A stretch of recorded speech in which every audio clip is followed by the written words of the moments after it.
Hello everyone, I'm Broughy1322 and welcome to episode 77 of the Choking Hazard podcast, the first of 2023. This video is supported by ExpressVPN. This is the VPN service that I use and recommend to get around location restrictions for video streaming services or GTA Online. Use the link in the description to get 3 months free on a 12-month plan. With my usual co-host, Sugar-Free Nos over there. Hey, it's me, I'm over here. Joshua's down there. I'm down here, apparently. Hello. We got Hammer in the booth. What's up? And RDT's not here, obviously, as you can tell, because when is he ever? What a freaking loser, dude. Well, I mean, the podcast after I meet him in real life and he's not here. It's disappointing, really, isn't it? We got stuff to talk about. Doesn't need it anymore. Well, I suppose, yeah, that's it, yeah. Maybe he'll never come to a podcast again. Although he's done. Yeah. He's almost been at that stage anyway. We haven't seen, he's been at one podcast in the last, 6 months or something, so... Yeah. I did meet RDT in real life because I went to New York at the start of January. I would have talked more about it if RDT was here. But, yeah, it was a surprise for Xerxes for Christmas.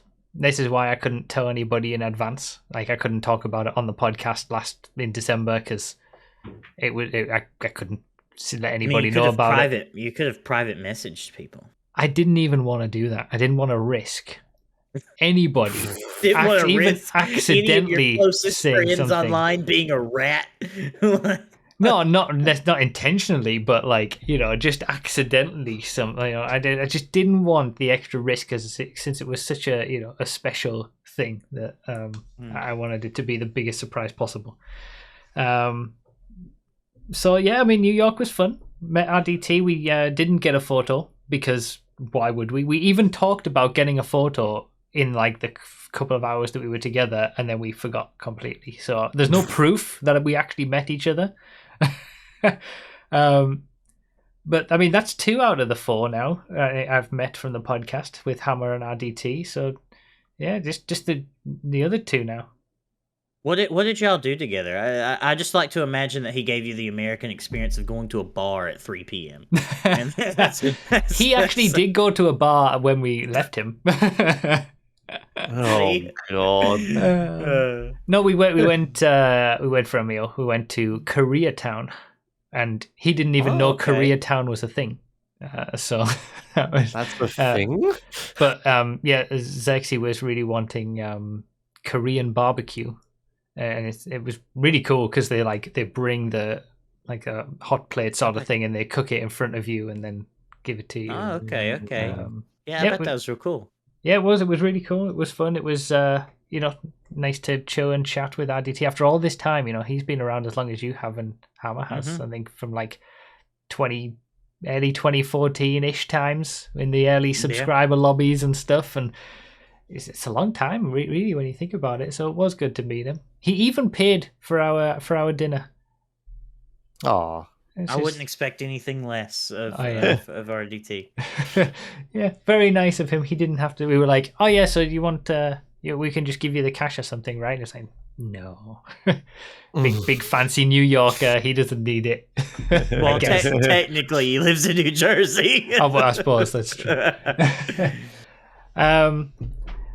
As of New York itself, I did come back and one of the streams I explained my thoughts on it, I suppose, but it reminded me quite a bit of London. I think it was kind of very similar London, but a bit less interesting in terms of the historical buildings, and every road is a grid system, so it's all just the same sort of thing. But is it real gray and sad for the most part?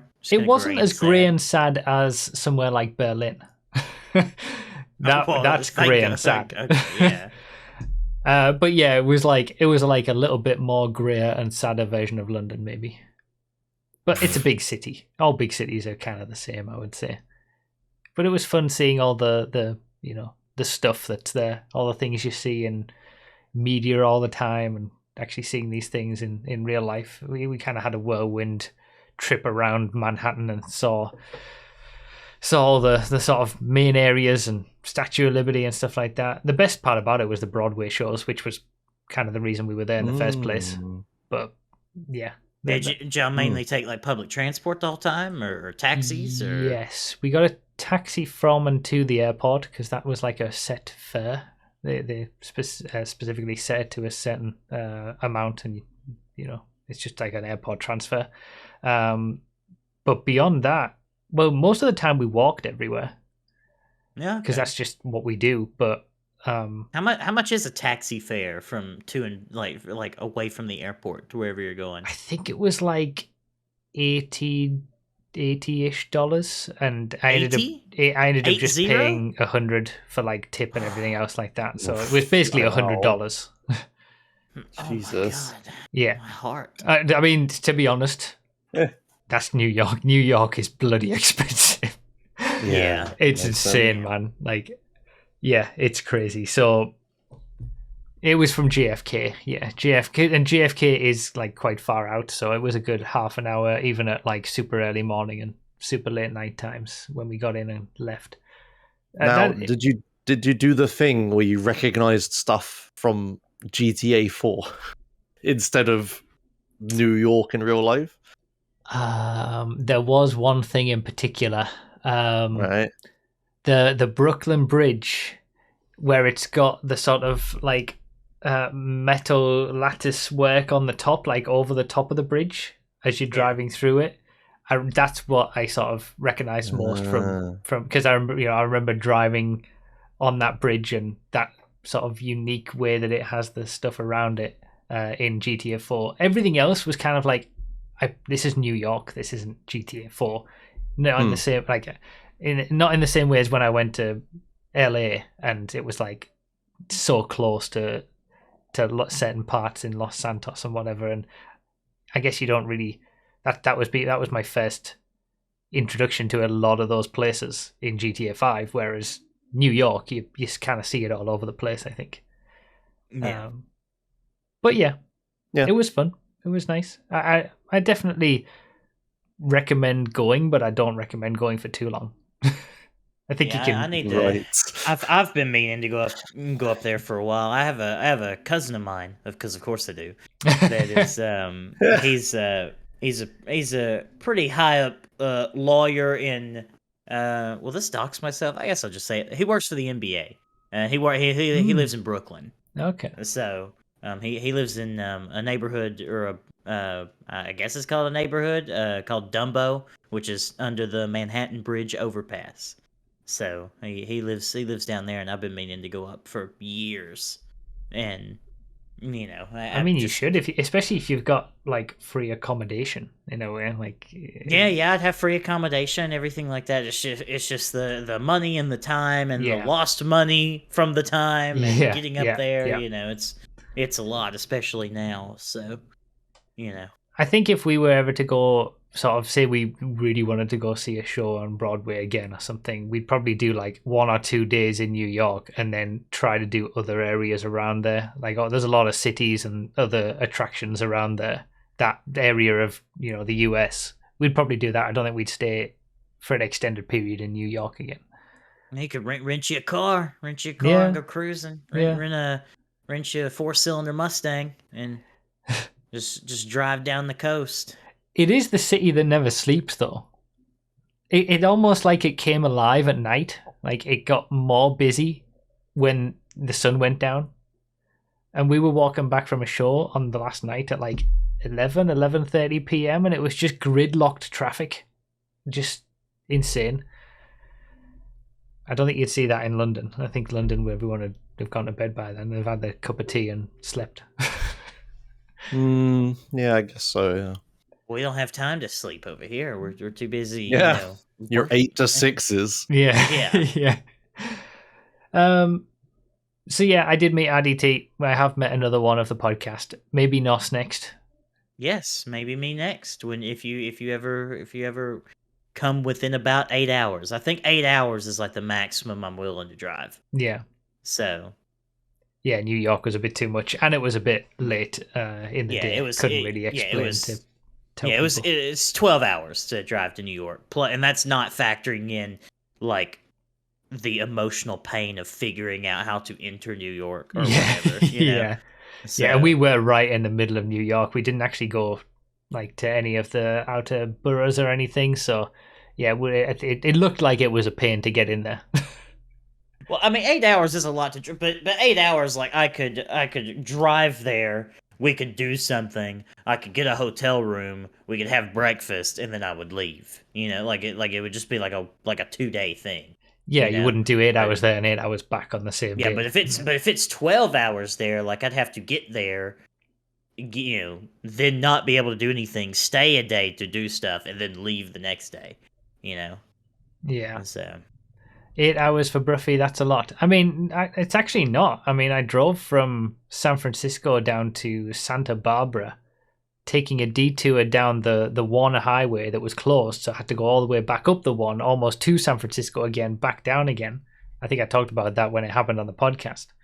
That was like an 11-hour drive. Like, I was driving for 11 hours that day with a few breaks here and there, but Christ. it was a horrible day. I hated it once we realized that we couldn't go further down and we had to go away from where we needed to be. But I can do long drives too. I wouldn't recommend driving to San Francisco again, though. I wouldn't want to drive from like LA, San Diego area up to San Francisco. It's long, it's boring, there's nothing in between. Yeah. California's big. oh yeah. So next topic, I suppose, the GTA. This is the part where I start sobbing. This is where the part where you start sobbing. The GTA Yep. PC issues that have been going my on God. recently, and the joke that is. Oh my god, it is a joke. Yes, it's a bad one at that. So I only know a little bit about what's happening. I know there's some kind of bad exploit or something, but aren't there loads all the time? Like, what is particularly bad this time? Bruff, do you got this? Do you know more about it? I feel than like you're do? going to How be much- better to explain this because I mean I've stopped playing GTA on PC like last year, so Well, so have I. Oh, well, I know that it's a Yeah. it's a terrible thing, and there's potential exploits that can, you know, the potential remote code execution or something, and it can get Yeah, into your so- PC files and stuff. It's Yeah, so basically there's a paid mod menu that's figure out how to like not just do goofy things like crash your game. They can corrupt your online player data. They can also and I think they're very close to, like, from what I understand, they're very close to doing like pure remote code execution. Like let's just blue screen this guy's computer real quick. You know, let's just delete everything or whatever. and they can You like know. ban you and stuff as well, right? And like They can ban you and like they can, and of course you don't have to be in the session with oh yeah, with the person for Mm. this. invite only So- sessions. If you're on single player, it doesn't matter. As if you're connected to the GT Online servers, you're at risk regardless. Yeah. So basically the only way to play it now is like with this special made firewall that someone has made that like blocks all the relevant communication. So it's terrible. Like Yeah. and I mean it's to the point now where I really don't understand how Rockstar's going to fix it. Like of course I don't, because I don't know anything about security or coding or anything. But I just feel like it's just so out of hand and so far gone that I don't know what they're going to do, like given this shitty framework that they have to deal with. Like I don't know how you prevent cheaters on GTA Online. I don't think it's possible. But, you know, maybe they'll figure it out. I mean, it brings Mm. into question whether they've actually been trying over all these years and it's just impossible, or they just haven't been giving it enough attention. There's no way they've been trying. There can't be. If they've been trying, it wouldn't be this easy, right? Like, yeah, fair. I mean, it's crazy how quickly after a DLC these mod menus will be able to be up and running and just cause havoc, and nothing gets done about it. People don't get banned, and you know. They'll drip feed the fix. Well, that's kind of what yeah. they're doing. They did tweet out saying, "Oh yeah, we're aware of a security issue or something," and like just Mhm. totally underplaying the severity of it. And it's like, "Oh yeah, we have a planned update for that," and we still haven't hasn't done anything. Yeah. Yeah, Well, I mean, on one hand, like if this results in it actually being fixed, then I'm glad that these goober idiot mod menu makers have flown too close to the sun. Yeah. You know, because I imagine that Rockstar would have been perfectly fine with if all they could do is just like give money and take money or whatever bullshit they were doing. But now that they've like gotten into the realm of corrupting data and deleting PC files, It's now been it's like significantly bad PR as well. It's been covered quite a lot. Yeah. I swear something like this happened before, right? Because I remember stories of speedrunners not being able to do runs because they had like people spawning stuff in their runs. Well, yes, there was that, but it wasn't. It was I don't know. I think it was different in a way that they couldn't like just outright ban you, and they also couldn't like do things that like related to your computer or whatever. I think one of the Yeah, worst yeah. things they could ever do was like crash the game or something. So Yeah. if someone was playing in single player, they would be in the middle of a run or something, and they'd be able to crash the game from there. I think. Right. Yeah, okay. but the crashing of the game, I don't think was like related to any kind of remote code No, it execution. was- I'm sure they were yeah. just spawning something in that wasn't compatible with blah blah blah, and then it just crashes the game. Technically, that's also remote community code Well- execution. Everything is, but yeah, people. Well, you mean people mean? Do what I they? mean. Do people mean? Do people mean arbitrary remote code execution? There we Because go, that thank would be, yeah, that Thank would you. mean like here, have this virus like through the game. Right? I don't know. Is that Yeah. what people mean? Like, I'm not sure. I think so. Yeah. Right. This is worse. Yeah. Okay. Okay. That makes sense. Yeah. So excuse me. I'm bad Yeah, at my man. terminology there. Yeah, it's crazy. It's crazy how bad it is, and it makes my decision to stop playing GTA PC like nearly a year ago now. Like, it just gets to be a better and better decision every day. Yeah. Well, and I mean, you don't really have to with 5M. There's really no need Yeah, to exactly. play vanilla GTA. Yeah. So I've got vanilla GTA on the consoles, and then if I'm on PC, I'm on 5M. yeah. It's just a better way to do it. What's this next thing, Nos? I don't know. What is it? Hold on. I mean, it's your story. Oh, yeah. This is my topic. So last last month, I think I updated y'all on Mavis's wreck and me getting a ticket. Well, I had my court appearance Wednesday, and I'll tell you how it went. So basically, they gather everybody up in it's like a convention center, basically, not like a huge one. It's like the little town one. And it's like, okay, well, if you got this kind of citation, you go over here. If you got this citation, you go over here. If you got reckless driving, just go ahead and end it because you're not getting out of that, and everybody else form an orderly line here. So, I had just a speeding ticket. I didn't have reckless driving. And I got up to the judge. I know who she is. She's pretty, like she ran for positions in town. I think she's I think she's actually a liberal, which is surprising given this area. She's like a 40-something-year-old woman. But anyway, so I got up to her, and she's like, "Okay, hey, how you doing? It looks like you got a speeding ticket. Are you eligible for defensive driving?" Right. So in defensive driving, all it is just like it's a little course you pay for. You do it online, and it basically like makes your citation go away, or it doesn't make it go away. It just makes sure your insurance won't go up or anything. Yeah, we have a similar system to that. If you're caught speeding in the UK, you can do like a 4-hour half-day course or something, and you don't get points or pay. Oh, you might still get the points on your license. I'm not sure actually, but you don't pay the fine. Yeah, I would still have to pay court costs. I think I may still have to pay the fine, and I may have to pay for the class, but I wouldn't get any points on my license. But the reason that I don't want to do that is that for one, I got pulled over taking my girlfriend to the emergency room when she was, very injured from a car wreck. And two, I don't want to use that privilege now and then actually make a mistake and, speed or something, and then not be able to use that privilege. Like if I, it's a one-time thing. Like, I don't want to. Yeah, exactly. I don't want to use this privilege on some fucking bullshit that I could get thrown out possibly if the judge is lenient and human. Yeah. If I don't have to. So I approached her, and she's like, "Well, it's defensive driving." And I was just like, I just want to plead not guilty. I want a court date. She talked to me a little bit more. I was like, "Well, can I tell you anything about the case right now?" She's like, "No, you can't do that." It's like, "Well, can I ask you for advice on the case?" And I knew I couldn't, obviously. Yeah. But I was just trying to. I asked that question on purpose. And she's like, "No, I mean, you could hire a lawyer." I was like, "No, I can. I sure can. I don't have the money for that." And then she said something else, and then I just blurted out, "Man, I just got pulled over taking my girlfriend to the emergency room after she got into a bad car wreck."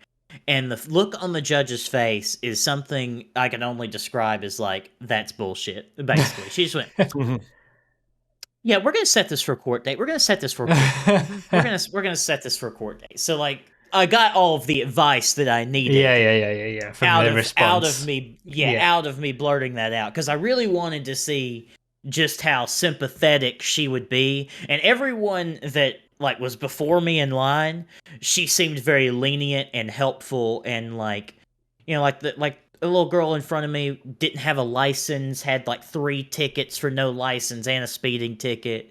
And the judge was like, "We're just going to continue this out, and I want you to go get your license. There's nothing preventing you from getting your license. And then when you come back, we're going to see what we can do about the speeding ticket or whatever." Right? Yeah. Because the judges can do that. They can just continue a case for eternity if they want to. Right. They can dismiss a case if they want to. They have every single. They can do anything they want. There is no check or balance in county traffic court. Right. There's no oversight. So she was just like, "Yeah, we're gonna set this for a court date. We'll just see what kind of evidence you have. We'll just set this for a court date." So I'll have a court date in late March, early April, somewhere in there, and hopefully she will be able to have some humanity and say. So a court date means it's with her, like she's gonna be judging on. Yes. It's okay. Yeah, it should be. As far as I know, it should be. Okay. So yeah, she seemed human, which is nice. So. Oh well, good luck. Yeah. So I'm gonna play Phoenix Wright Ace Attorney to prepare myself for Jesus. How is Beavis? Is she doing all right after all of that? Yeah, she's doing okay. She's not hurting anymore or anything like that, as far as I know. That's good. You have to let us know how it goes when you come to have your court date. I want the full. I want you to paint me a word picture of the situation when objection. It happens. Yeah. We could play the Phoenix Wright Ace Attorney soundtrack over the story. Someone raving in the chat said Kitty. I've been seeing a cat come in and out of your room. Oh yeah, that's Hazel. Hazel, what are you doing? Don't chew on that. Stop that. Right. Loads of stuff went wrong in Josh's life at once. That's the next thing on the topic. That gets down to the nitty gritty of it, doesn't it? Like, well, you got, I got it, and then you got it. So, does that mean it's going to be me next? So, yeah. I think you win though. I think you win. Do I? I don't. For once, Nos doesn't have it the worst. Yeah, I think so. I mean, okay. Me. Yeah, loads of stuff happened this month. So, like, last month, I was, like, pretty good, right? Everything was fine. January, everything exploded. So, nothing, like, immediately disastrous has happened. It's just all a bunch of stuff that's like, this is going to be pretty bad. So, I'll do a bunch of short ones, because there's one main one. But I did my taxes, my, like, self-employed taxes. Oh, that can't be good. No, it was how much do you owe? How much do you owe? Way higher than I thought. Like, it was like two and a bit grand, which was like way more than I expected because previously it was less for reasons. Are these your taxes from like the previous financial year, which ended like April 2022? Yes. Yeah. Okay. Damn. I know that you can do them like way into the year, but I get mine done immediately. Yeah, I think I will do from now on. But yeah. Me too. Mine are done as well. Yeah. I got those done Wednesday. Faye is a bookkeeper, so she was like, "You got to do this, Josh," and she's helping me with it, which has been helpful. She helped me get it down a lot. But yeah, it was that much. But then also because I've earned over a threshold this year, they were like, "Oh no, by you're the not way, poor. You're not poor enough anymore. I'm not poor enough now that I need to also pay towards next year's now." Oh yeah, I know that. Which was just like, oh, so I now have to pay a year and a half's worth of tax immediately. That's like, so rough the first time you have to do that. Yeah. You're paying for next year in advance. It's like, what kind of man? Y'all think our taxes are bad? What are you paying taxes in advance? That's criminal. This is why we threw all your shitty tea into the water. Yeah, so basically I don't have any money anymore. But at least, as Phil says, at least that means you earn money in the first place. Like it's kind of a good thing to have to be paying taxes.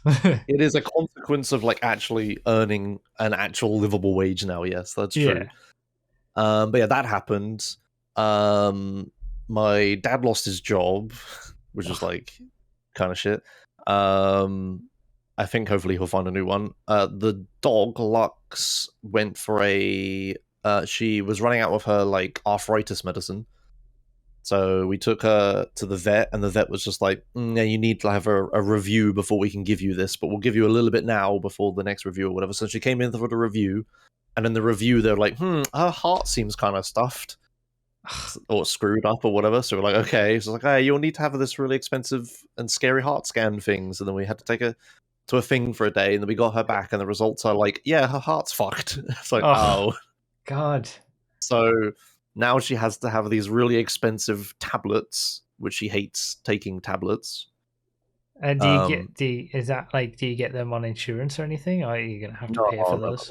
No, I have to pay for those. Yeah, and it's like, and the vet said this will extend her life 15 months, and it's just like, I kind of wish you didn't tell me this exact amount, right? Like that's kind of shit. To be fair, that was kind of a similar thing that happened with Sunny, Xerxes' dog, back in Sweden. He had a heart problem, and they put him on the tablets and said, it might last an extra 6 or 12 months or something. But he ended up living another like 2 years, I think. So, right, okay, like she seems fine on herself. Yeah. She's like all happy, usual self. So, yeah, we'll see. What else was there? What did I do? I think I did all that. But the main terrible thing is that Faye has stage 3C skin cancer, which is pretty yikes. Yeah, I'm sorry. I saw you. I knew about it obviously because I saw you post about it on Twitter. But there's no good response to that, is there? Yeah, it's fine. It's like, that's kind of shit. It's just like your options on Twitter are retweet, which doesn't make any sense, or like, which is like, kind of like, I love this. Yeah, it's like when you see it on Facebook, like, oh yeah, I've hit my head and I'm in the hospital. Mom likes this. Like, no. But yeah, so I asked her, and she was like, "Yeah, it's fine. You can talk about it and stuff." So I'll explain a bit. So obviously, this isn't just a thing that happens immediately. No.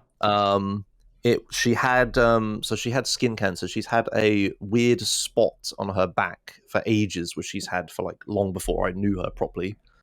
But that was just like always there. But you have loads of those sorts of spots, right? Like all over you all the time. But it was around August time, no, maybe a bit before that, sometime around that, became aware that it was just like different and bigger than it was before, so which wasn't great. So then she was like, I need to get this checked out, but she's like the type of person that doesn't particularly, like, she's never normally ill or anything. So like having to go to the doctors and stuff is like unusual and stuff. Yeah, so it's like a bigger deal. Yeah.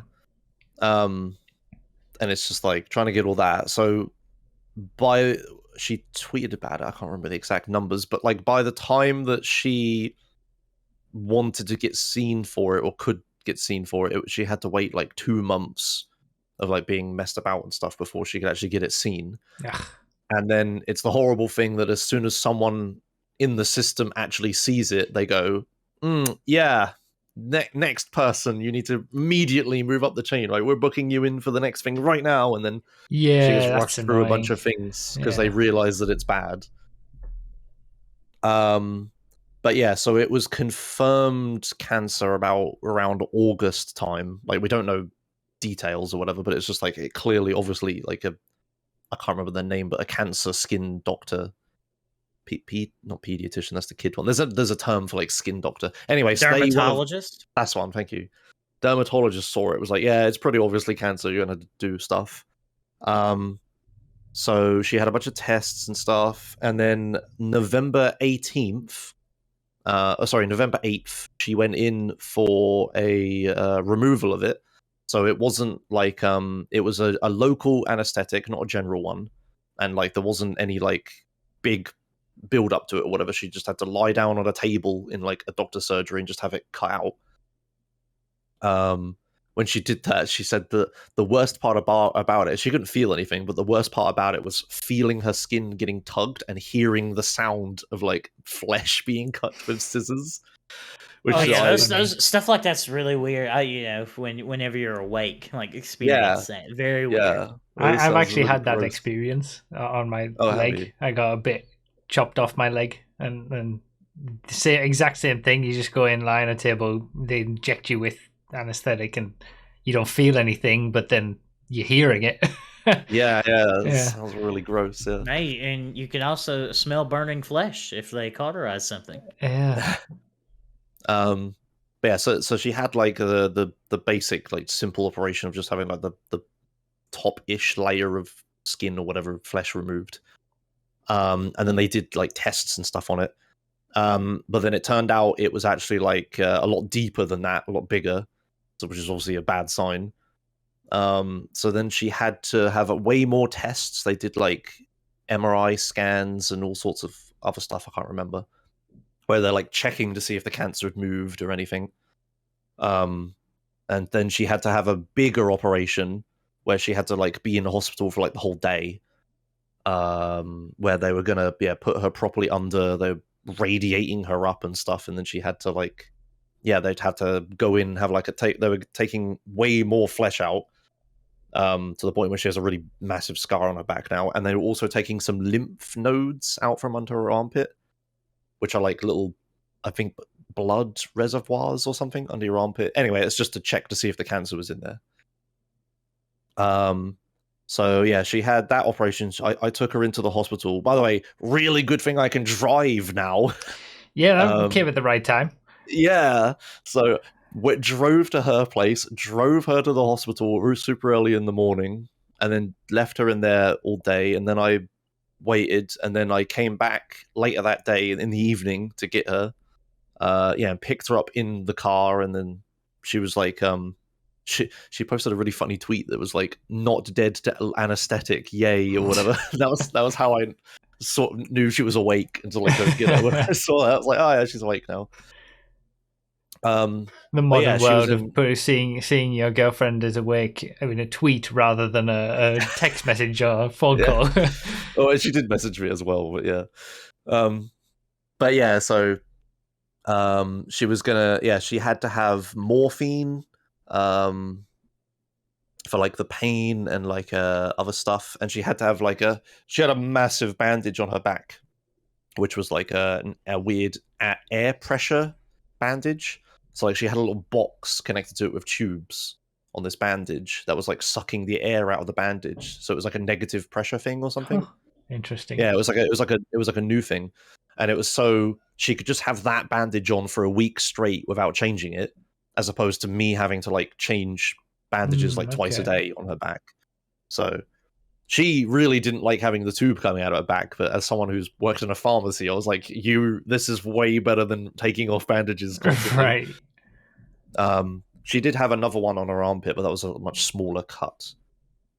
So I looked after her for a week, and then We were just waiting for results and stuff.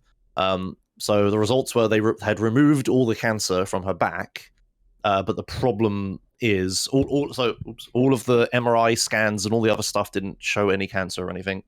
So it was like almost in the clear, but then her lymph nodes did have cancer in it, which means the cancer has spread, which is like, that's when stuff gets bad, right? Like if it's just in a single place and you find it and remove it before it does anything, then you're probably fine. You need checkups every now and then, but you'll be right.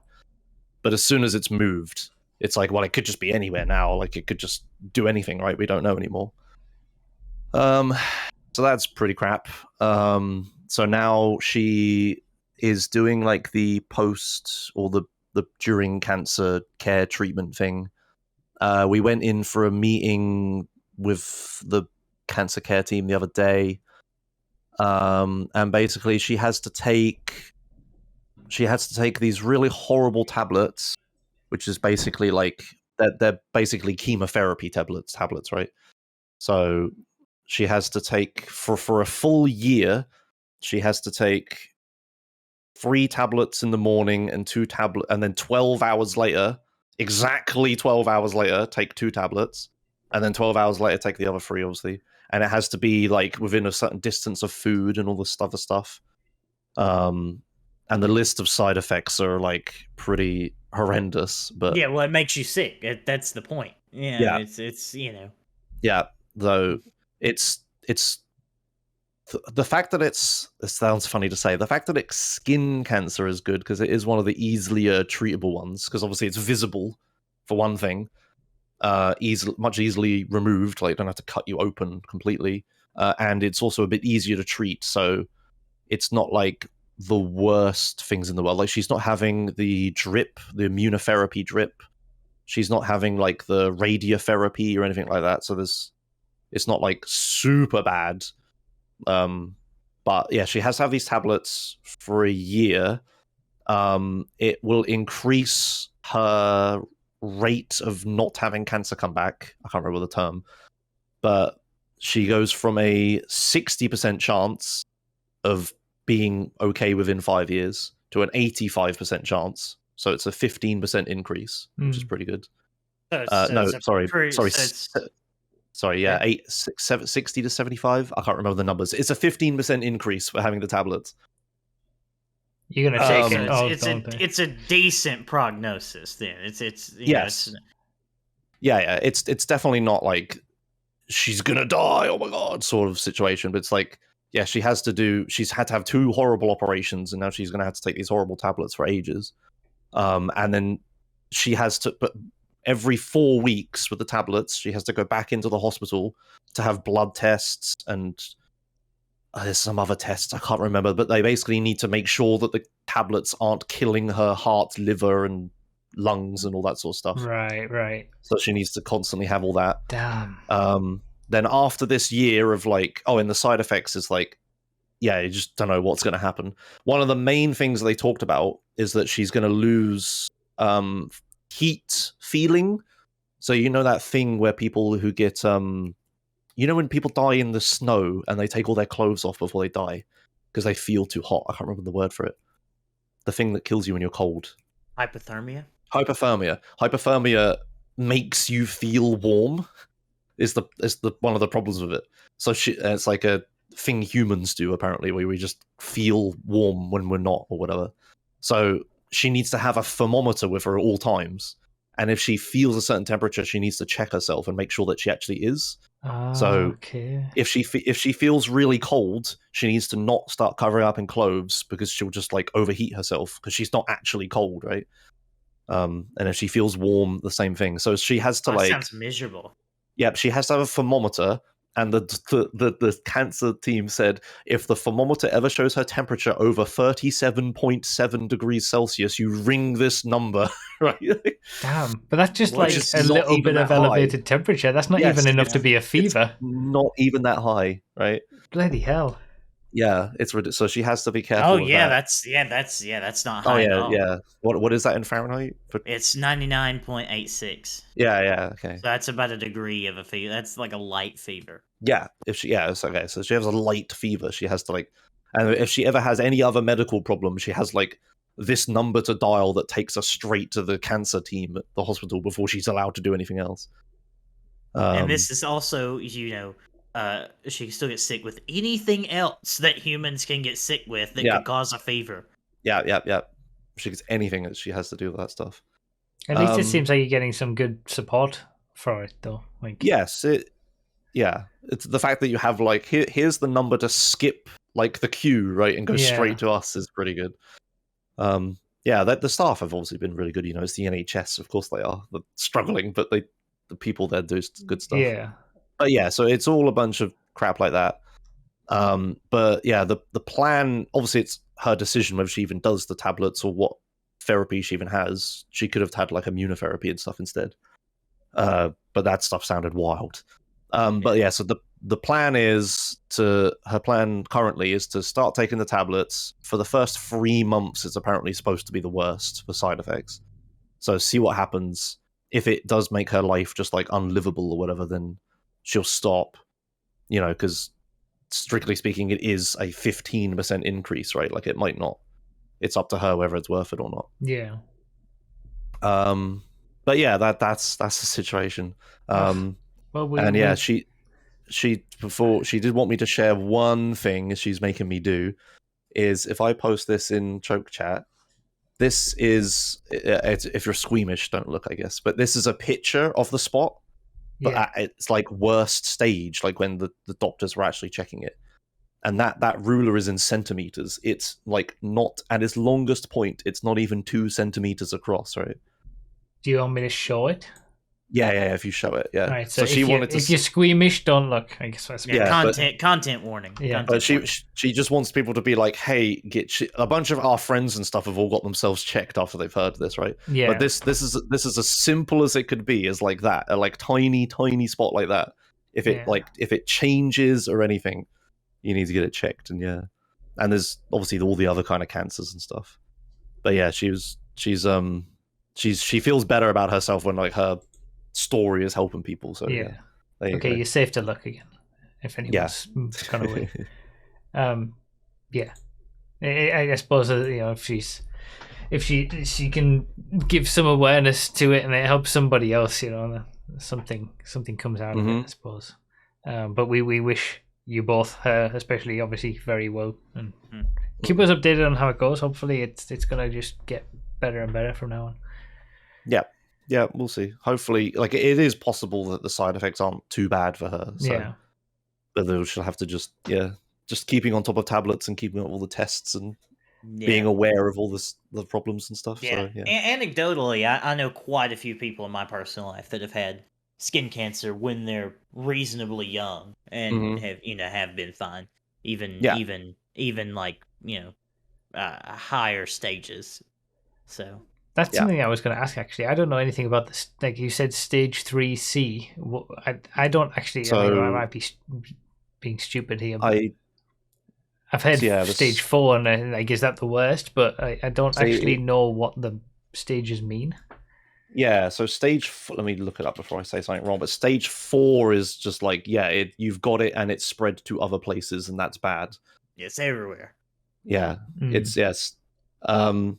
So stage 1 is like an early stage or whatever. It's just in the skin and there's no sign that it's done anything. Stage 2 is just bigger, I guess.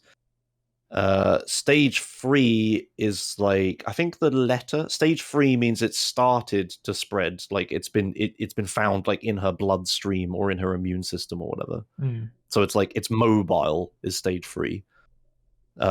And I think stage 4 is when like it actually sets up shop somewhere else, right? Right. Like lungs, liver, bones, brain, bowel, etc. is a list I'm looking at. Yeah. So if it like so it's stage 3 is it's on the move and could go anywhere, and stage 4 is it's moved and gone somewhere else. Right. Okay. So it's sort of like stage 3 means it's in your system, going somewhere, and you want to stop it before it gets. Okay. I see. Yep. All right. Yeah, so there you go. That's everything that's happened to me. So January is a bit shit month then for you. Holy shit. Yes, it has. And like I said, you win. So yeah.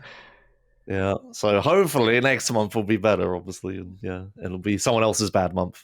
Yeah. No, it'll just be mine No. again. It'll just be mine Yours again. Dear. Well, I mean, I guess we'll move on to some gaming news then. Let's bring it back to the really important things in life, gaming. Yes, media consumption. Yeah.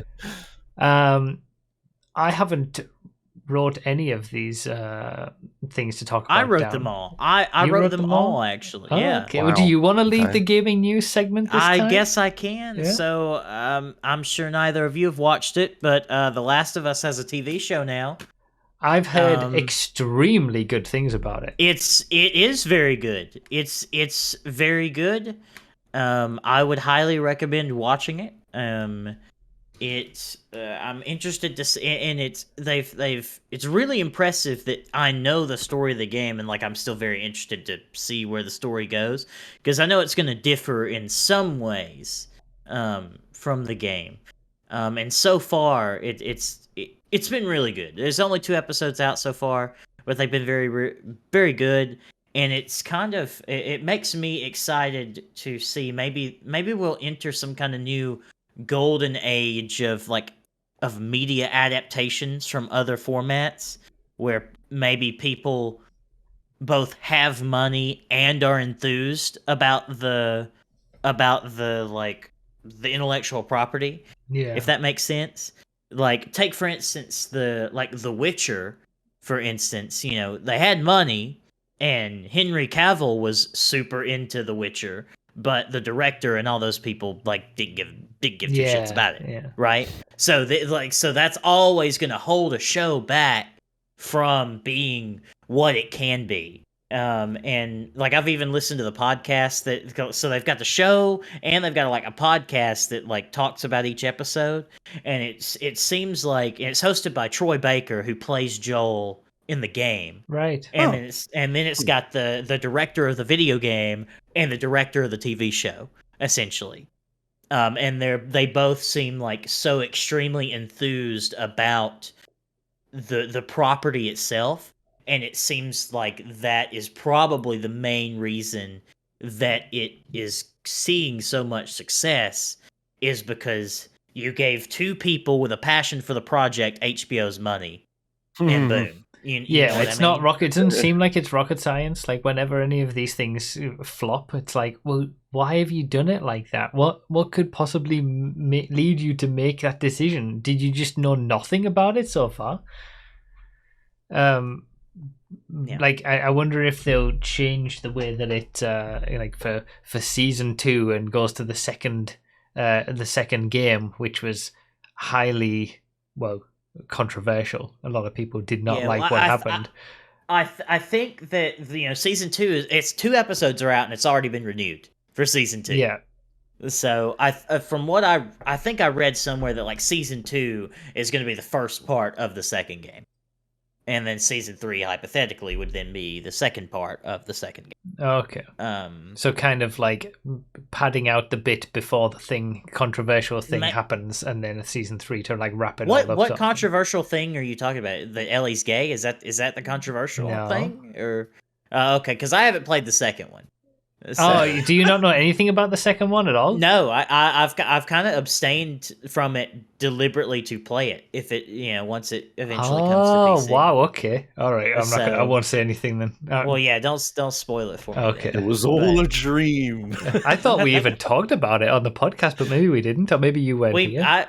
Maybe I wasn't here, or maybe I don't remember, which is convenient. Cool. All right. But anyway, the show's very good. I think the portrayal of the characters is very good. I've really enjoyed it so far. Good recommendation for me so far, for sure. I've definitely heard what. Sorry. Go ahead. Well, I was just saying they could do some wacky and wild shit later, and they goober it all up. I don't know. There's only 2 episodes, but so far it's been quite good. I was going to say, Jaxo said in the game that in the chat, it's been following the game very closely, plus a lot of extra insights into the Last of Us universe. I've heard that one of the best parts about it is you're getting they've got more time to tell the story rather than just having to do a cutscene and then get back to gameplay. So you're getting more insights into the universe as a whole. Yeah, Which is quite good. and they're not like kind of locked into obviously like a character's perspective. Too, which is good because both episode 1 and episode 2 have kind of had these like preamble scenes that flesh out kind of the backstory of the world a little more, and they've both been very good so far. And I hope that I hope all the episodes kind of follow this trend of like 7-8 minute section at the beginning that like fleshes out the why, the when, the where, and the how of a lot of things. I think we'll probably wait until they're all out and like binge watch them all together. That's how we tend to do these things. But like, I think I would probably enjoy the TV show more than I did the game. I kind of played the game once and then I was done, and I didn't feel I need to play it again, and I didn't get totally into it, and I haven't played the second one, and I don't want to play the second one. Like, it wasn't my sort of game, but. Yeah, I think I'm looking forward to the show.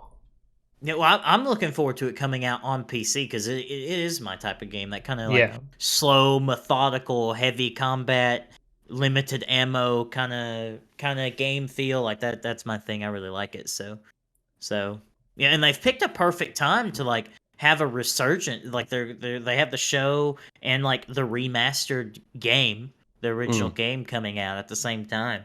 It's like pretty genius as far as like promotional for both goes, for sure. Yeah, it's good that some actual good video game stuff is coming out. Obviously, because the Witcher series was good, right? I think it was, but it just didn't It was great, and it continues to be great. Okay, I don't know. Don't know what Nos was on about, but it has more of a basis in the books rather than the games. However, for the second season, they brought on board lots of people from CD Projekt Red, and they added lots of the game stuff into it, and it still works really well. What I read must have been inaccurate. They've also added stuff from the TV season into the game as well, so they're kind of mixing both worlds up now. Okay. Well, I guess I had just read from somewhere or something that like the maybe the directorial staff or whatnot for the show didn't. I don't know. I guess I'd have to find a source. That has been said. You're right. However, it doesn't come across in the show at all. Okay. And it is a shame that we're losing Cavill, because Cavill's a great Geralt.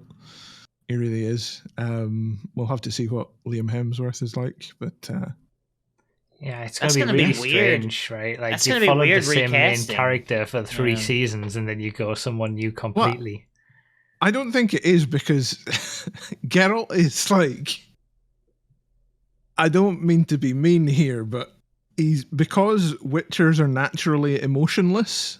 They get their emotions taken away from them. They're kind of easy to play. I see. Right. You know? Inserting someone new kind of doesn't really matter. As long as you get your head around it, it's not really... Because we had to adjust from it not being like Doug Cockle, who was in the game, who's like a natural Geralt. And as soon as Henry Cavill came on, I was just like, yeah, cool. Let's go with this. Right, okay. I see. So, yeah, Geralt is a bit of a... He's deep, but like... shallow at the same time, if you see what I mean. Quite easy to play, I would say. You might not notice as big of a difference as you think you might be. Yeah, right, exactly. Well, I'm always gonna have like a soft spot for actors or producers or whatever that just like have such a love for the inspiration for the project they're doing, right? Like Cavill did like Cavill does for literally everything that he plays in.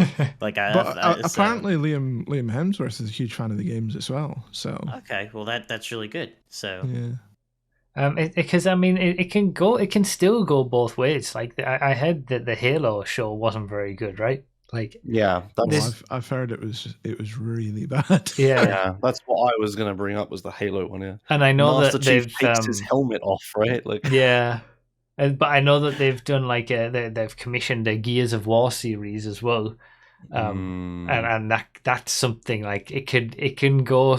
These things they just they used to be video game adaptations were all bad. Now we're starting to get some that are actually really good. Yeah, but it's not all of them. Just been announced as well. There's Dead Space in the works. Dead Space TV series or film or something in the works. I bet that would do really famous. well. It's some famous producer. I can't remember, some famous horror person. I guess it makes sense that like the TV show makers and whatnot are starting to realize that games are actually having proper stories to them as time's gone on, and they're not just Pong. So it makes sense that like we're getting more of these adaptations and hopefully done right. Yeah, John Carpenter apparently is. I've heard that name with the Dead Space movie. Halloween he did. Ah, of course. Okay, that could be interesting. It is a spooky game. It is. So, what next, Nos? You're leading the gaming news. Yeah. So do any of you know about the Harry Potter game that is coming out? There's a Harry Potter game that's coming out. Has anyone seen this? I remember it got leaked a while back, and then people were pretty hyped for it, and then everyone remembered who owned the Harry Potter IP, and then got unhyped. Magically. Yeah. That's okay. about it. That's it. Is that all we've got? I mean, I know. Okay. Well, I'm no. Interested in giving any more publicity to this game. Okay. So you're gonna be on the other side of my discussion, which is that this whole grandstanding or whatever of I don't know how to express myself. The discourse on this game has been absolutely wild. Like, if you don't want to get this game, if you don't want to support this, like, that's great, and you're welcome to suggest that other people don't, but to also suggest like, well, if you buy this game, you're a transphobe. That means you're a transphobe. Like, that's ridiculous. That's ridiculous. Okay, some people might just want to play a Harry Potter game. Okay, is that too much to say? This is I guess this will be controversial. But this feels like it's one of those conversations that there's going to be no winners in any way whatsoever, especially this podcast. Definitely. Well, I mean, we could look at it from all kinds of different angles. Like, it's like, why do we choose this one thing when literally every piece of media and every single commodity that you have there's no ethical consumption or blah blah blah blah blah blah blah. We could go that way or whatnot. It's just like. Every single piece of media that you have ever ingested has been probably made by bad people and been made by exploiting people. So like it's just silly to focus on this one thing just because a turf owns the brand. You know what I mean? You know what I think's silly? Putting your entertainment over other people in society. You need to be entertained by a wizard, so you will put money into the pockets of people that put people in this society down. Well, that's my view. That's my view. So then, what you don't have to believe that. But you were saying it was silly. It's not silly. Well, no. It's not a silly view to have that you don't want to purchase this and you don't want to partake in this. That's not what I said. Okay, let me back up. It's not silly if you personally want to boycott this or you want to personally say like, "Hey, I don't think other people should play this," right? But for you to It's not for me to say that. I'm just putting the facts out there. But what do you No, but to like accuse other people of things just because I'm not accusing you of transphobia. I know you're not. I'm just saying you're putting money into the pocket of people that do. Okay, that is accurate. You are accurate. You are literally accurate. What I'm saying is that at some point there reaches a point where you realize that any money that you put anywhere is somehow going into the pocket of people who put other people down. Yeah, right? and most of the time we don't know that, right? But we do know this in this case. We do know that this is a bad person. Yeah, like, no doubt. No doubt Yeah. J.K. Rowling is a terrible person. Is a and terrible we do human know being. the royalty money is going in her pocket. And we do know she uses that money to fund campaigns against people in this society that are severely marginalized and do need help. And that is also accurate. And you have the option to go, wait a minute, that's probably a bad thing. I'll maybe refrain. My entertainment can take a backseat for just now. That's the way that I've looked at it. Yeah. I mean, I've got lots of trans friends, and Me too. I look to try and support them in any way that I can. And by doing this, I'm hopefully helping a little bit. It's not much. I can't campaign, I can't bandstand, but what I can do is put my money where I can put my money where my mouth is and like keep it in my pocket. Just like not play it. I wouldn't have played it anyway, to be honest. It's not really my kind of game. I wouldn't either. I wouldn't either. But I feel like I can understand from your point of view that the bandstanding and whatnot can get annoying, but this is a very divisive issue. You know, you know, and there are loud voices on both sides for sure. But I would hope that one of the voices is probably seems to be in the right, really. But up to you, I guess. Yeah, well, I'm not going to say don't buy the game. I'm not going to say don't buy the game. Well, see, and you're well within your I'm rights going to say suggest this is what I'm doing. I've done the research. I've talked to people that are affected by this, and this is what I have come away with. Yeah, well, so I feel like you. I didn't mean that as any kind of personal anything, because it seems like you have the take that I just outlined that I don't have a problem with, right? But I feel like that the discourse has gone so far to suggest that someone, because they consume a particular media, that does not that because I don't know if anything about what am I trying to say? Like, I don't think enjoying Harry Potter makes you a transphobe. Obviously, I don't think you do either. It's my problem is with these people who like online. It's just like a competition as to who is more who is better than the other person, and I feel like rhetoric like that is not helpful to actually helping anyone or doing anything productive or advocating for good causes. Yeah, that's fair. Some of the voices do get too strong on both sides, as you'll probably agree. Yeah.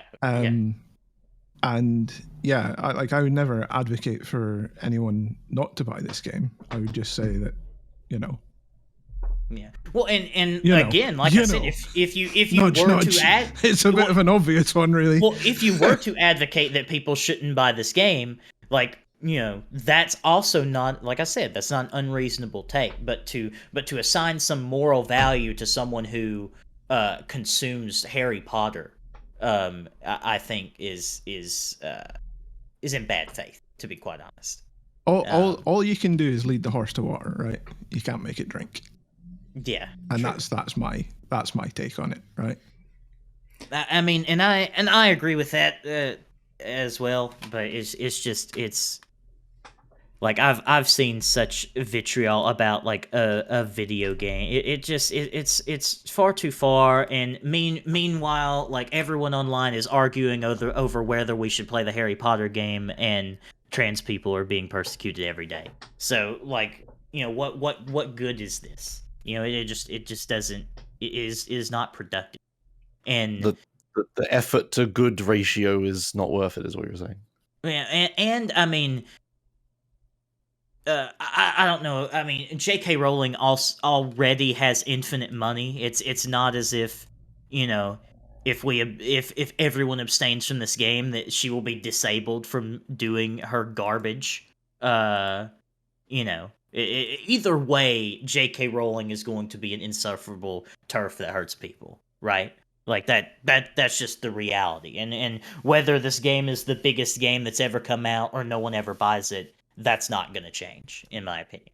So it's just it just goes. Oh, I think the game's going to be big regardless. I think so too. Because aside from the discourse, yeah, I think it's going to be a bit of a shite game, to be honest. Because firstly, right, they had delayed the game, right? They had delayed the game into the Christmas period, right? And that was a huge delay for the game. They delayed it into the Christmas period, right? And then they delayed it into February. Nobody does that. Nobody pulls a game from a Christmas slot unless it's really fucking bad. Secondly, produced by Warner Brothers, so probably going to just be a shop that's masquerading as a game. Yep. You know, they've not had a good track record lately, you know, with the old Gotham Knights and whatnot. And it's a real shame. Some of the stuff they did previously has been good. Yes, exactly. Yeah. So, me personally, I don't think it's actually going to be that good a game. However, it will sell gangbusters regardless, because even though we're having this discussion, we're a tiny portion of the people that don't pay attention to the fact that J.K. Rowling is a horrible human being, or in fact side with her, you know. So it's going to sell regardless. However, I'm really looking forward to the reviews. Oh yeah, I mean, I'm sure it will be bad. And another thing too that of course separates you from some of the rhetoric I've seen is you do not feel superior for your choice of boycotting this game, and that's I just feel it should be really obvious. I mean. Yeah, well, I mean, no one should pre-order a game ever, and we can always sail the high seas. That was probably the best of both worlds. Yeah, that's the best suggestion I've seen from the chat. Yeah. But but even then, you'll get people. Well, you're still blah blah. Like. You know, like there's no moral value to be assigned from media consumption. Is what I think that might be the core of what I'm trying to say. Be interesting to see, like, if we're talking about the money of it, say, because we know there's going to be like 1,000,001 microtransactions in this because it's a Warner Brothers game, right? It'd be interesting to see what that revenue split is with Twatface. Because, like, does she just get a license fee, a flat license fee, or does she get a promotion? Does she get a cut of the microtransactions as well? Because then that rules out the, like, go and fire onto the high seas and whatnot. Because if you're paying into the store, well, if you never, I think if you're going to the trouble of pirating something, you're never going to pay a microtransaction, right? Like, at least hopefully, right? But they might just be too tempting. They might just be, sparkling menus and buy the big pack of credits to unlock a new fucking what's the word? Broom. And stuff, and they say the game will have no microtransactions. I thought I'd heard them say that actually. Yeah. Wait, hang on. I haven't pirated. I haven't sailed the high seas for a video game in a while. Can't you not connect to the servers if you do that? How do you buy DLC for a game you sailed? Yeah, pirate the DLC, I guess. I don't think you can anyway, right? Like, I've heard the opposite, Remo. Plus, there's going to be many things that are exclusive to each console as well. So, like mini missions that you can buy and stuff. Yeah, it's a Warner Bros. Game. And another problem that I have with it is that like I think it just closes off like bigger view, maybe being a leftist or someone is on the left to like, I don't know, normies, for instance, right? Like you get a normie who's like, oh, cool, a Harry Potter game. I played that when I was a kid. I enjoyed it. And then you go on Twitter or wherever, and you see these people being absolutely hysterical. It's like I would imagine that hypothetical person would feel closed off to any kind of advocacy in that direction, if that makes any sense. I think there's also there's an element of like, you touched on it earlier, that you can't do if you were to close yourself off to everything where money went to a bad person, you're gonna just have nothing in your life because everything gets funneled to bad people. And I know that you can say that, well, we know about this, so we make a decision, but if we don't know, I don't think it makes a difference. You're still participating in this system that ultimately 99% of the people who have 99% of the money are absolute twats. Yeah, well, and I don't want to act like I'm presenting that argument as a justification to consume whatever media you want. No, I'm not. I present that argument as a counterpoint to assigning a moral value to someone's consumption, right? Yeah, that's my problem. Not that people want to boycott it or again, I've said this like 5 times. I'll just wrap it up. My problem is not that people want to boycott it and suggest that others do otherwise. It's that people thinking that they're better because they're boycotting it and someone's not, and also thinking that the person who's not boycotting it and wants to play the Harry Potter game is now not welcome in any kind of leftist movement, trans advocacy, tolerance, anything like that, because they have played the Harry Potter game. If people on this side of discourse that never welcome others into discussion, it's always about closing others off and assigning a value of not worthy to other people, and that's something I have a problem. Yeah, absolutely. Yeah, one of my friends is non-binary and has had the game pre-ordered since day one. So, I mean, I'm not, not stopping being friends with that person. It's such a and their position in life as someone who can be an advocate for that activism is in no way hampered by the fact that they're going to play the Harry Potter game. Not at all.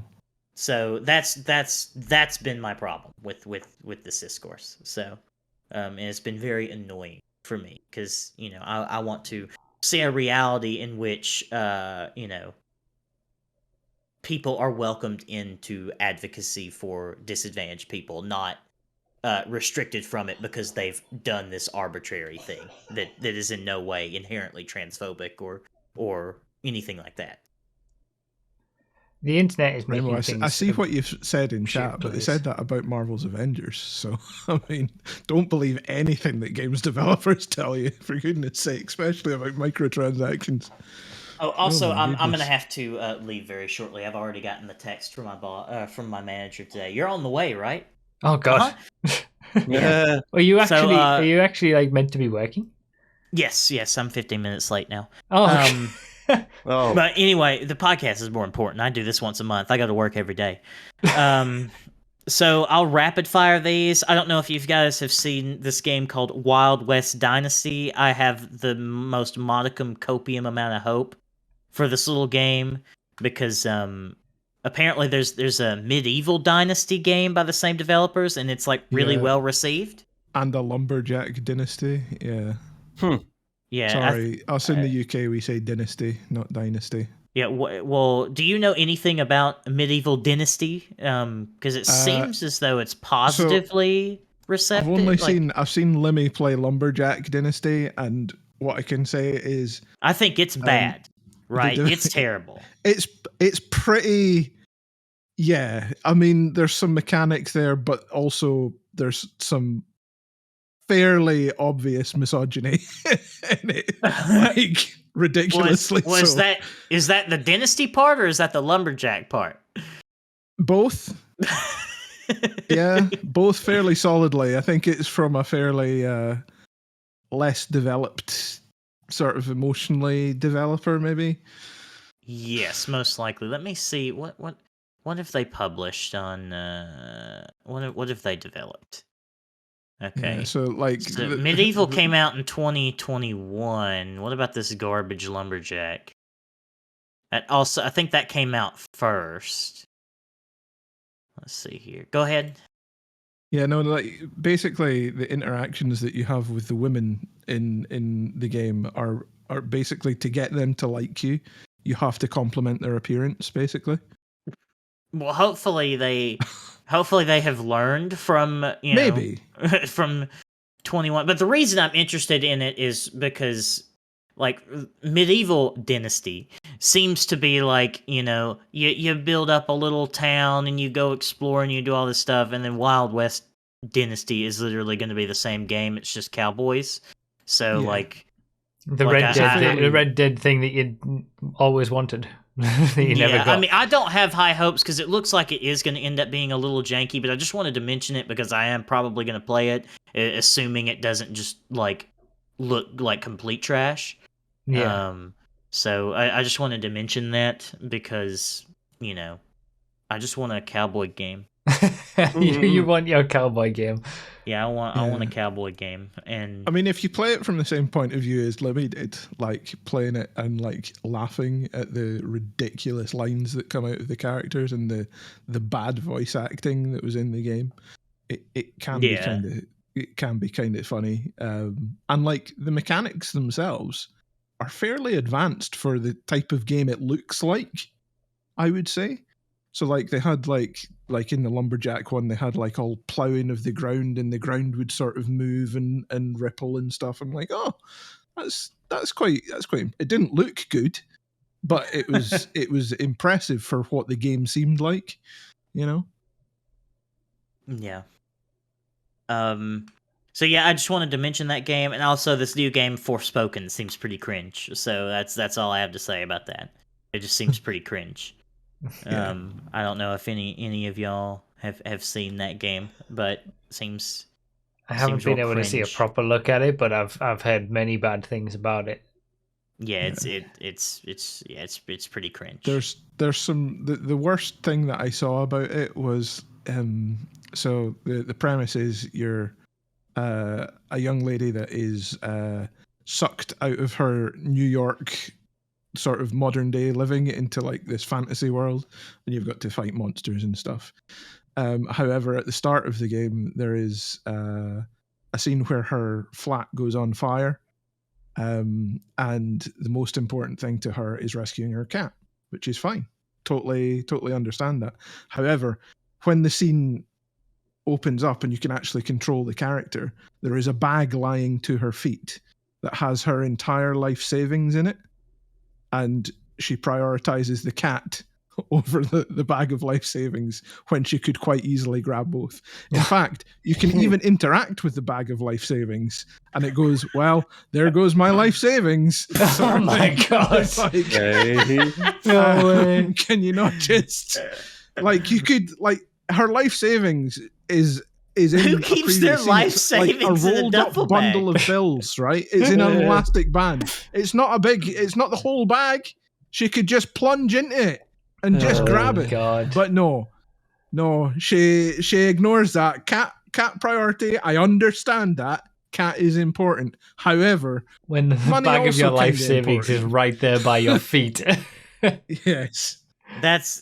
I didn't even know that. That's great. I guess that is showcasing what the entire game will be like in terms of the direction and stupidity. Arbitrary moral conundrum. Big yikes. Yeah. Right. I guess we can move on to Racing Corner. Are you still here, Nos? Can we? I just want to make one comment on Speedrun Corner before you get there, and then you can come back to it. Well, we can do Speedrun Corner now if you want. I don't want to do the whole thing. Okay. I just have one statement, and that is Florida is terrible. That's just in general, Florida is terrible. I hate Florida. Bad state. Throw it away. Terrible. terrible stuff. This seems like a common thought process. Yeah, Florida's terrible. Florida is awful. Anyway, I'm gonna leave now. With on that bombshell, I'm going to leave for work. So, all right, I'll see y'all later. See you later, Nos. Goodbye, gentlemen. Just the two of us, and Hammer in the booth. Yeah. I mean, at least we have both things we know about. Well, one of us. Okay, I guess we'll just do Speedrun Corner quick then, since Nos brought it up. Yeah, might as well. Yes. So GDQ happened, but it had to be online because they have two events. They have a summer one and a winter one. GDQ is Games Done Quick. Yes, Games Done Quick. Yeah. The winter one, called Awesome Games Done Quick, is normally hosted in Florida, but for a variety of social issues we will not go into.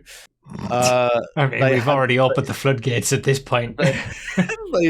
They decided quite rightly to not host the event, but they couldn't get out of their hotel contract, so they didn't have enough money to like host another event somewhere else. So they had to take the L on the hotel contract, pay them even though they weren't using the space. But yeah, they just did the event online instead. So instead of having another physical place. So yeah, that was kind of unfortunate. It's weird that like watching a stream of a speedrun event being online is like different to one that's being in a place, but it is, and it is. I see this like opinion everywhere that like so many people on Reddit and Twitter and stuff are like, "Oh, GDQ's online. Oh, I guess I won't watch it this time." And it's like weird, but I also felt that way. Right. Okay, that's interesting. Yeah, so that was unfortunate, but they still did really well. They raised like millions for charities they do every time. So yeah, but they're hopefully in future going to move the winter one somewhere else. Why can't people just be nice to each other? Like, I don't understand. I know, right? We have enough problems without other people causing them, right? Like, why do people give a shit about what anybody else does? Like, just I know, right? jog on and worry about your own life. Yeah, and then the other thing is that ESA is next month. Yeah, and I'm gonna be. I am essentially in charge of the entire fundraising department on site at ESA. Oh wow! What does that entail? Well, previous events I've been like a team leader or whatever, where I've been co-running it with other people. But I'm the only one who can make it this time. So yeah, basically I'm just going to be in charge of running all the volunteers and making sure the donations like are read and are fine and everything, like, you know, organizing people to do it. I'll be in charge of like the all the incentives we have. So like we have a thing, you know, we have a thing where like if we get 5,000 put towards this, the runner will do this thing, right? So I need to like make sure all those are running, and it's just a bunch of team leadership stuff. Not a lot of like me actually reading the donations personally, but like more just solving issues, and someone will come up to me midway through the event and go, "Oh, I've got this great idea for this thing," and then I'll have to do it and stuff like that. Yeah. Are you getting paid for any of this? Sort of. I get a hotel room for free, which is a large cost. No, not directly paid. No, but it's weird, right? Because it's like for a charity, so it's like, yeah. ESA doesn't like so I just talked about how GDQ couldn't host an event somewhere else because they had to pay hotel fees, yet they take in millions of dollars every time they run an event, right? The thing is, they don't get any of it. It goes to charity, right? Yeah, I see. These actual events aren't that profitable. They pay for the costs and then the rest goes to charity, sort of thing. Yes. Okay. Well, no, the costs are covered through other ways, like ticket sales and stuff like that. That's what I'm saying. Like the money that they bring in from tickets or things like that will go towards paying the costs of the event, and then any extra donations and stuff, it's all charity. Yeah. Just like stream donations and things like that will go to charity. Yeah. Anyway, that's that. All right. Speedrun Corner. So when is that ESA? Did you say what point in? Wait, let me check my title. It says in the title. It is the middle of next month. Okay. February. So you should be back for the podcast then. Well, it's from 18th to I'm there for like 10 days. Oh, Maybe I can do the podcast at the event. That might be a thing I could do, which would be pretty cool. Oh yeah, you are going to be gone for the podcast. It'll be on the 25th. Mm-hmm. That could be pretty cool though. Yeah, podcast live from GDQ. ESA. Sorry. Yes. Yeah. Maybe they have That's beef, fine. right? That's like probably a really bad thing that I got them mixed up in that way. No. Well, there's no beef. We work together and stuff. Oh, okay. All right. Fine. Yeah. No. Sorry. No drama here. Damn. We're having a full drama-filled episode. Yeah. Speaking of drama, in the sim racing land, lots of drama. Mm-hmm. I'm curious what your take on it all is, actually. Okay, yeah. Hammer, have you heard of any of this drama in the sim racing big races and all? I did see wee Maxie having a wee piss in a moan. Yeah. So that was the virtual Le Mans, where it was held on R Factor 2, is that right? That's the game that they have it on? Yeah, because they have the exclusive license to it. Isn't it like this company called Motorsport Games, and they're just buying up all the licenses to like the official things, and that's why iRacing doesn't have IndyCar anymore, because they've bought the license to it or something like that.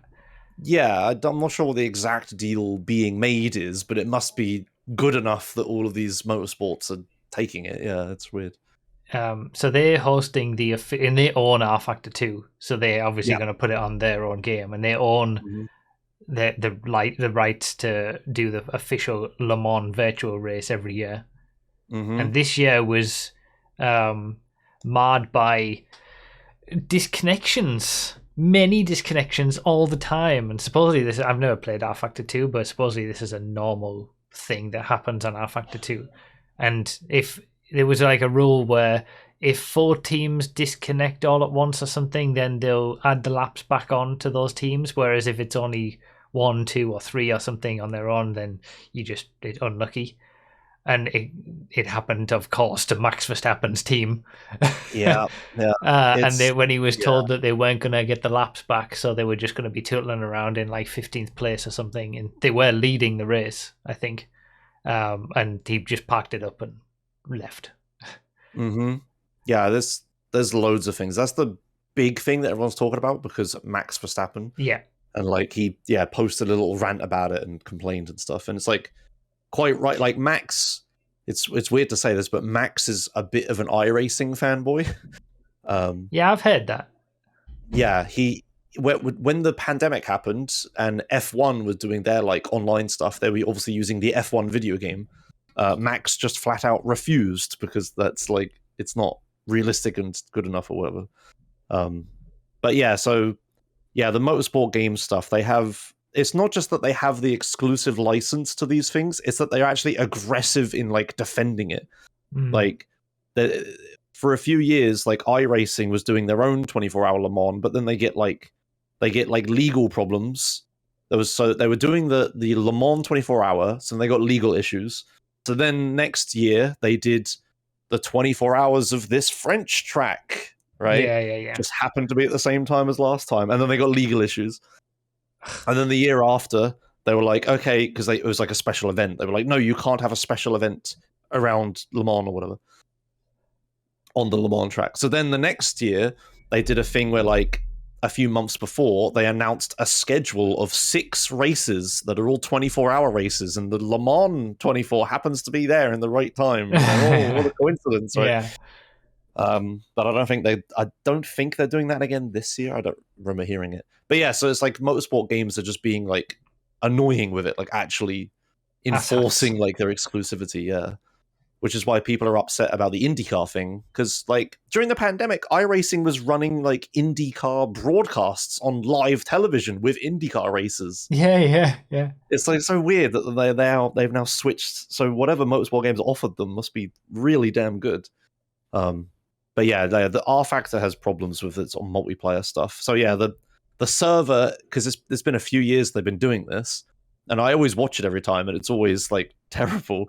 But the server stuff seems to really struggle. So in iRacing, when we did the 24-hour race, we're all in together at the start, all watching the race, and we can just spectate it the whole race. Like me and you got AFK and leave our streams going. Yeah. In the R Factor, for the official thing, they have like a player limit on how many people can connect to the server. So if you're not driving, you have to disconnect. You can't spectate it. Oh, God. Because they can't have enough people on the server to do it. So like when Jimmy Broadbent is streaming it, he's watching the official broadcast because he can't watch his own car because he can't spectate. Oh my God. Yeah, that's really stupid. It's really bad. It's like there's just so many issues, all the disconnecting and stuff as well, and like I think it is mainly just online stuff. But yeah, the server went down for a really long time at one point, so they had to do a red flag. Oh, I remember, yeah. But yeah, they said it was for being DDoSed, which is like so the discourse on this is flung one way or the other. So it was like, oh, the servers went down. Oh, they're just dumb and bad. So everyone was hating them. And then they said, oh, we got DDoSed. So then everyone was like, oh, okay, it's not their fault. They got DDoSed. You know, someone must have found the server and leaked the IP or whatever and done it. And then it turned out that you could publicly find the server IP on the Steam browser for the game. It was God. It was just on the server list. It just had a password that you can type in. So then everyone was hating them again. And then they were saying, then they said like, oh, well, it's not our fault. You know, we were using a server hoster, so they should have set it up all right. So then they swung back the other way. Then it turned out they were using AWS, the Amazon stuff, which is where you just need to pay a little bit extra or press an extra button or something to make it DDoS proof through Amazon. So then it swung back the other way. So yeah, I don't know what the latest on that is, but yeah, it's not good. And yeah, people are not happy with motorsport games right now. Like there's the game itself is fine, but it just doesn't have the infrastructure for this sort of big event stuff, and it's really unfortunate. And it's understandable that people are annoyed. Mm-hmm. Yeah, and people don't like the representation of sim racing because you know normie motorsport people will watch this and be like, "Oh, this is crap," because it's just a video game disconnecting all the time. Right? Yeah, yeah. And then I saw that someone tweeted about it during all of this time and said like, how is disconnecting any different from like getting an engine failure or something like that in a real race? And it's like, well, an engine failure, you know, you're a part of a team and you're working with the team and you're building a car, and that's all it's all on you. That's not necessarily you as a driver particularly, but it's on you as a team and a competitor. Whereas a disconnection, that's nothing to do with you. It's most of the time, obviously you can have dropouts of your internet, but most of the time it's on the organizer, and it's like the racetrack that you go to randomly pulling you into the pits for 30 minutes for a race or something like that, just through no fault of your own. Like, oh yeah, or the track collapses in a certain section and it catches you out but nobody else or something like that. Yeah. You can't put these equalities to it. Yeah, and it's also not a part of motorsport that we want to like simulate, right? Yeah, like you'd rather get rid of that if you can. yeah, because you can have equipment failures, right? Like your wheel stops working or your computer crashes or something. That's already a problem. Yeah, like having the extra stuff is like it's like you can't make that argument. No. And then the Daytona 24 Hours was that last weekend? The real race is now, right? The real race is really soon, and I hope this podcast finishes in time for me to watch the start. Okay. Can I interrupt just briefly, before we move on to the Daytona 24 Hours? The players of the Le Mans Virtual weren't the only people pissed off with motorsport games. Also, the staff of motorsport games are pissed off with motorsport games as well. Oh, of course. There are 30 employees at motorsport games that have reportedly not been paid since last October due to Russia's ongoing war with Ukraine. They're threatening legal action, and they're also threatening to release the source code of 5 of the games that motorsport games currently produce. NASCAR Ignition 21, NASCAR Heat 5, IndyCar, and KartCraft. It seems like this is just the company to stay away from, honestly. It's okay though, because motorsport games, they're not the bad guy. They did offer the employees, they were offered to relocate from Russia to Georgia without any monetary assistance to receive their salaries, and their contracts would be renewed for 20% less wages. Oh, so I mean, they've given them, yeah, that's fair. I mean, what more can they do? I mean, really. All right. Oh my God. Yeah, we're also talking about the same motorsports games that in November their whole board of directors resigned over. I remember that as well. Yeah, regarding company fundraising efforts. So yeah, they're not. Let's just say that license might not be in place for too much longer. Yeah. That would be. It would be the best outcome if we honestly all just moved on with this. Yeah. Sorry about that. No, yeah, that was your Daytona stuff. That was helpful. I forgot about that part.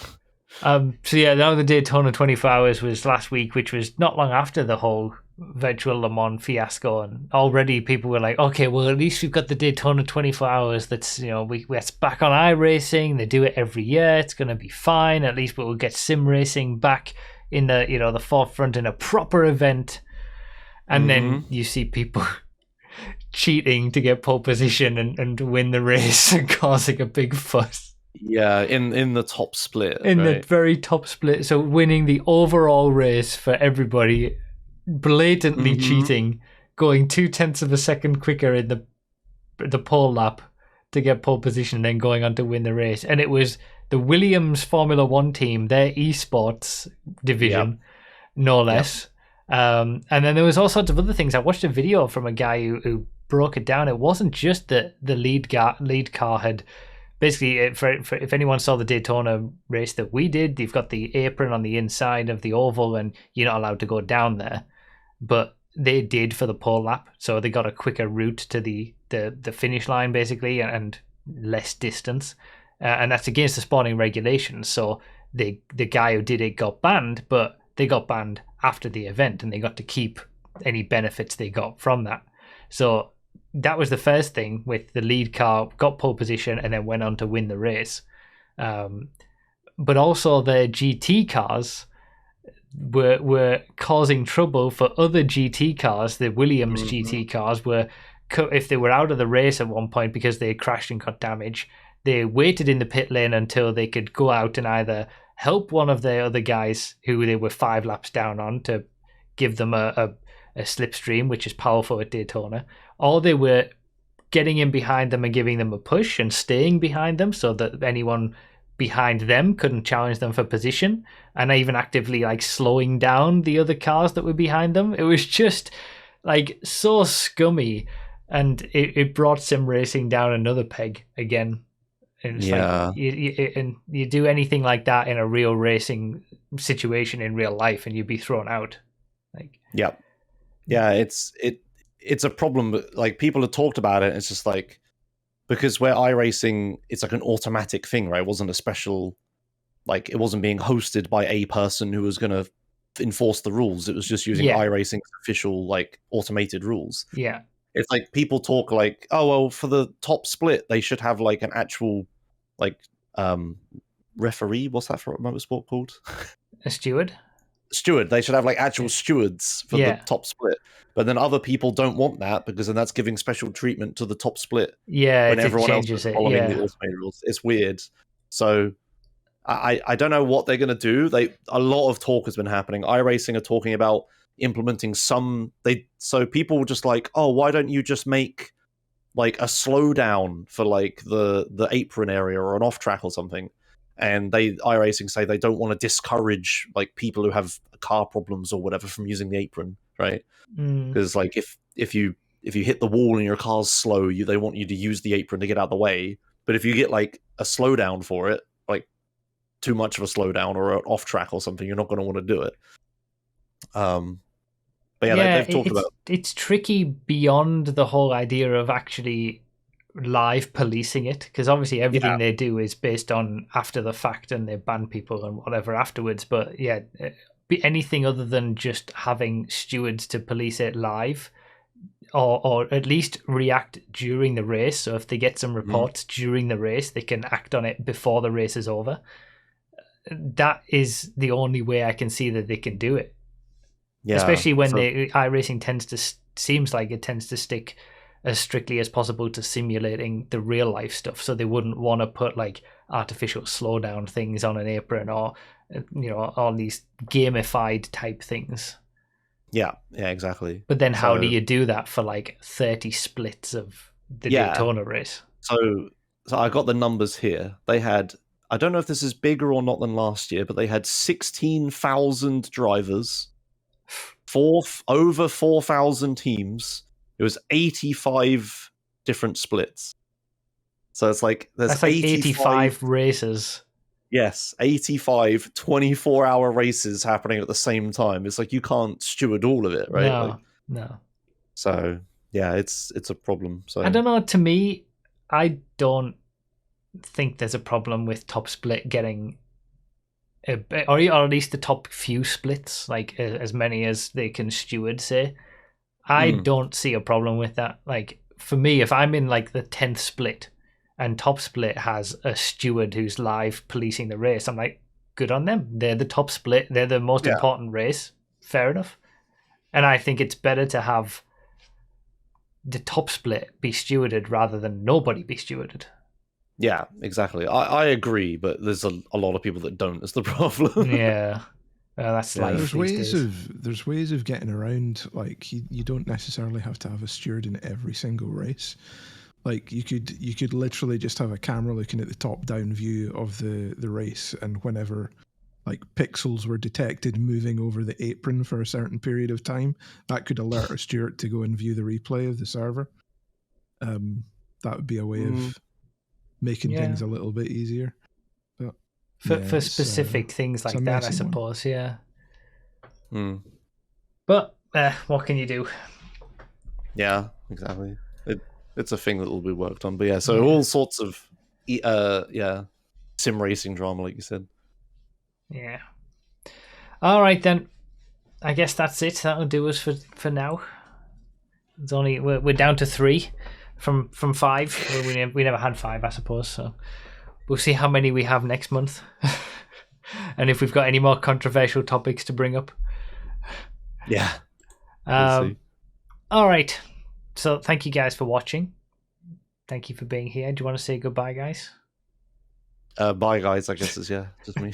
Bye, All right. See you later, guys. Bye bye.